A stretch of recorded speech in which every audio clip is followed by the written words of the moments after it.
Hey guys, this is Bryce L. Tomlinson. Welcome back to the BroBryceHealth channel. And today I'm doing my check-in and weigh-in for the bacon experiment. I am on day 6 and it has not been a party for me. I have lost 4 pounds, but I'm quite certain almost all of that has been really bathroom weight. We'll just put it that way, bathroom weight. Had a lot of digestive issues, and initially I came to the conclusion that it was the potassium chloride and the no salt, but I did a little bit of experimenting, and yesterday I did no supplements whatsoever. I just ate bacon. I was already so messed up I couldn't go to work yesterday or today. I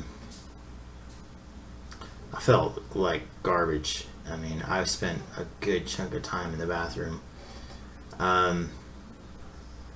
But yesterday was particularly bad, and I didn't take any supplements, and I just ate the bacon, and I still had the same problem. So I started coming to the conclusion that it was actually the bacon that was causing it, because really I wasn't doing anything else. I didn't have any supplements. I didn't have anything else, really, just water. I had my coffee in the morning, but bacon, and that's the only thing that was different from my regular everyday routine, where I normally, eat keto and low carb, high fat diet.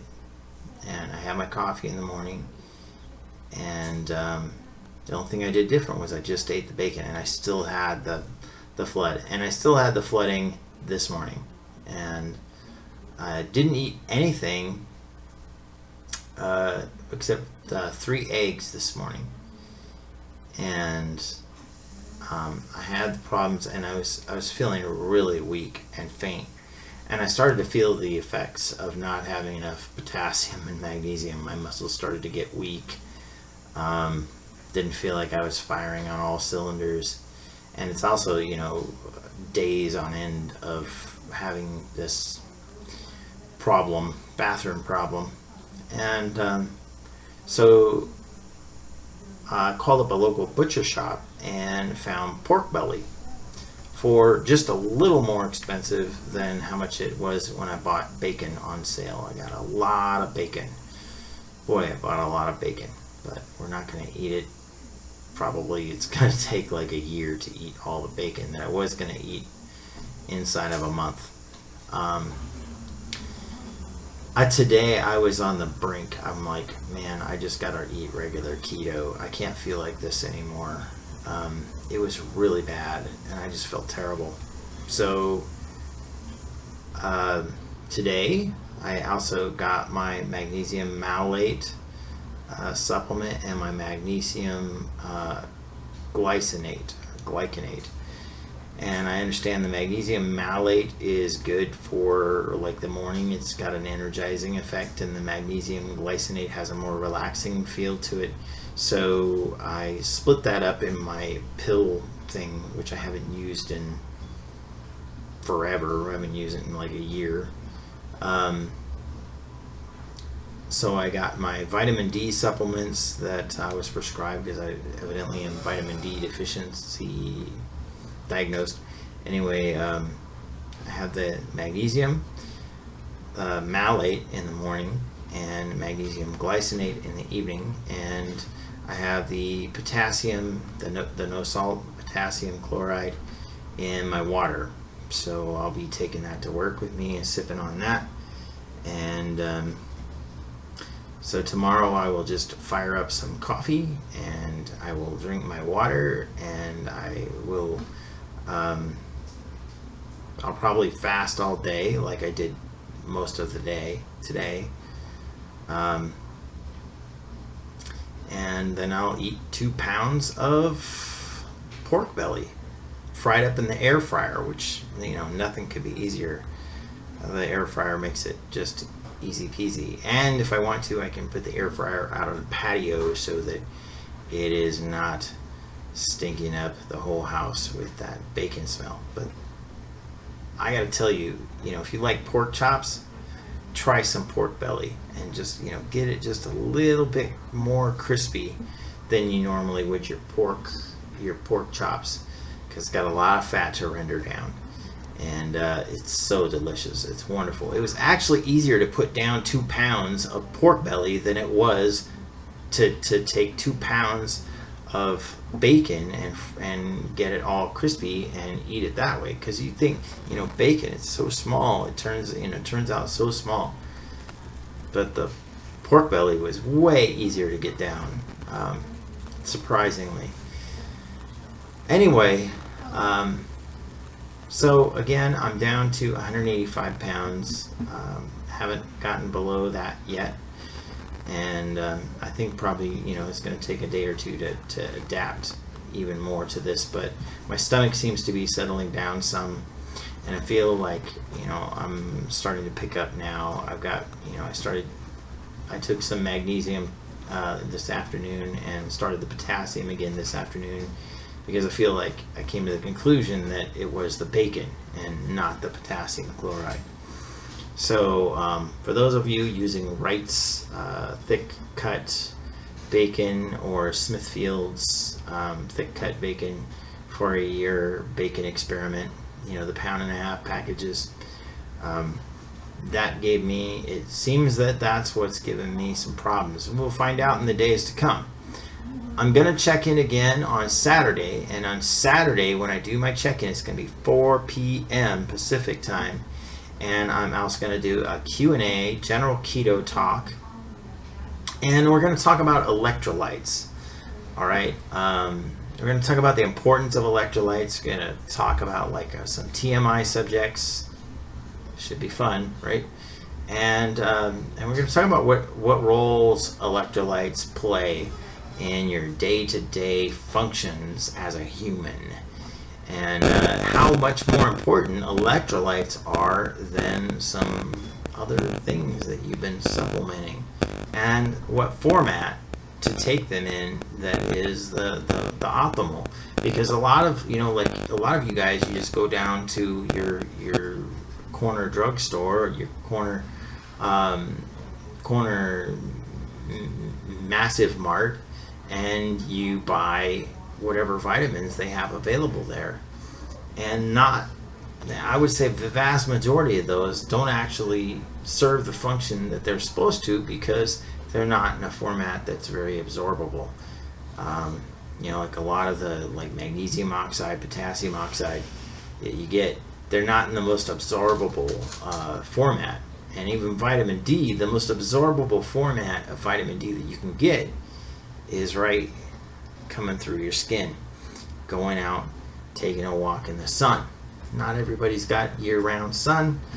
Not everybody's got available, not everybody's got the ability to use their skin for that. And as you get older, as I understand it, your ability to absorb vitamin D through your skin becomes more and more limited.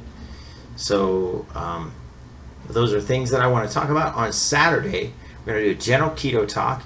You guys can ask Q&A, like any kind of general questions and answers about low carb, high fat. You can ask about, the bacon experiment or whatever.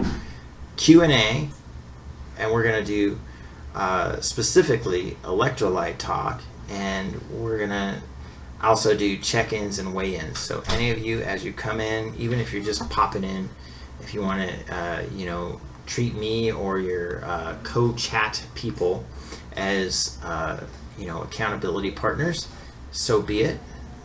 Plop down your weight or your measurements right there. I'll be doing my measurements on Saturday, because that's the next thing to do, after you've been in a week. So tomorrow is day 7, and then on Saturday I'll be doing my 1 week check-in, basically. And because I started on Saturday, we're going to check in on Saturday, and we're going to just keep going on Saturdays, and for as long as humanly possible. The time may change depending on circumstances in my life, and may have to reschedule every once in a while, but I'm going to try to keep it Saturdays at 4 p.m. We're going to do a chat. And so you guys please be sure to check in and hit me up, chat with your fellow low carbers. And if you guys want to troll, if people want to troll, that's kind of frowned upon, but hopefully by being exposed to intelligent, science-based individuals, you'll become enlightened. Anyway, thanks for watching. Please make sure that you join the BroBryceHealth Facebook group. That's right over here, BroBryceHealth on Facebook, or BroBryceHealth.info. Take you straight there. And then there's always the blog site as well. That's BroBryceHealth.com. These videos and other postings will be featured on BroBryceHealth.com on the blog site. It's also up here on this thingy up here.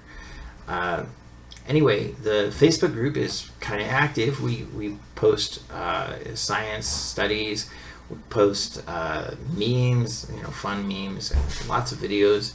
These videos, as well as videos like by Dr. Sarah Hallberg, Dr. Eric Westman. We feature a lot of different articles written by people on Facebook that are really reputable, like Tim Rice and Jeff Sayre. Anyway, also an administrator in this chat who you will be seeing whenever she feels like coming in. Hopefully this Saturday will be Lynn Borzillo of the Keto Adaptation page and Beyond KA, which is a subgroup of the Keto Adaptation page. And the Keto Adaptation page has just a ton of humans in it. Let's find out how many people are in that page. And Lynn told me that she had no idea that it was gonna take off quite like it did, but it's got 74,000 members in it, and she's got other subgroups too that have a lot of members. And so Lynn Borzillo is really she's definitely been my guru in this journey. She's the person that's taught me most of what I have to share. And as well, I'm putting out this invitation out there into the internet for Sheridan Vanderham and Kathy Vermeeren to come in. I'm not sure if I'm pronouncing your names right. I've just never heard them. But if you want to come in, I would invite you. It would be helpful to have more smart people with more viewpoints in this kind of a chat, because I really want people to focus on health. And I know that there's a lot of focus on weight loss, but really, the biggest focus that I've had and the passion that I've had has been fueled by my desire to try to help people get more healthy. And as some of you know, I have said before, I am passionately angry about the state of our healthcare in America and the world. And the more I see of the rest of the world, the more I see that America is not unique in misleading people in healthy information. In fact, the other day I was getting an ultrasound done on my heart. Some of you who follow me know that I was diagnosed with AFib a couple of months ago, and as such, they're doing an ultrasound on my heart. They want to find out if I'm a good candidate for ablation surgery for my heart. So they're doing an ultrasound to make sure that my heart is actually structurally sound. Well, I get into a discussion with this imaging person, and this person was definitely on the side of having a very low protein, talking like 15 to 17 grams of protein a day type of diet, which I think is like way too low. I am for moderate protein, but dear Lord, I think we need more than 15 to 17 grams just to maintain healthy tissue. And the idea that I was doing a high-fat diet, especially something as crazy and radical as the bacon experiment, really freaked her out. And she was like, well, your coronary arteries are going to be, blah, blah, blah, blah, blah. And I says, it just doesn't work that way. Sorry. It just doesn't. But, more power to you for being, passionate about your beliefs, but your beliefs are not based in reality or truth. So, and she, I told her that this is not how it works and blah, blah, blah, blah. She goes, well, the leading experts would disagree with you. You know what? I'd be the first person to say the leading experts do disagree with me. And I'd also be the first person to say that those leading experts are mostly on the teat of Big Pharma. And there is actually site out there, which I'll put in the description down below. There's a page called Dollars for Docs where you can go and you can see if your doctor is on Big Pharma's payroll.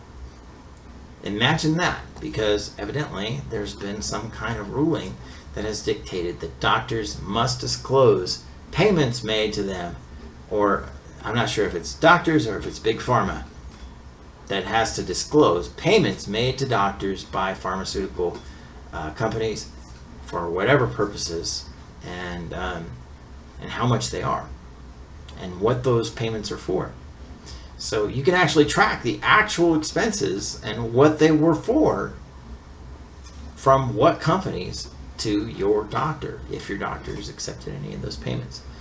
And thus far, I've looked up my doctors. I haven't found one of my doctors that isn't getting some kind of payments, but many of those payments are for trivial amounts or for trivial things like food services or things like that when they're traveling or something. But many times you'll find startling amounts of money flowing from big pharmaceutical companies to your doctors. Anyway, I'll post that link down below. That's just something for you guys to think about. Anyway, thanks again for watching. Sorry I'm continuing to babble on. I'm in recovery mode. Planning to go back to work tomorrow. I am feeling better. I do feel like I should have some energy tomorrow and maybe not spend the entire day on the toilet. My boss would frown on me spending the entire day on the toilet. I'm sure of it. Anyway, thanks again. Have a great day. Subscribe down below if you're interested in these kind of videos, and I'll be doing more of the same. And on Saturday, I'll see you at 4 p.m. Pacific time here in the US. Talk to you later. Bye-bye.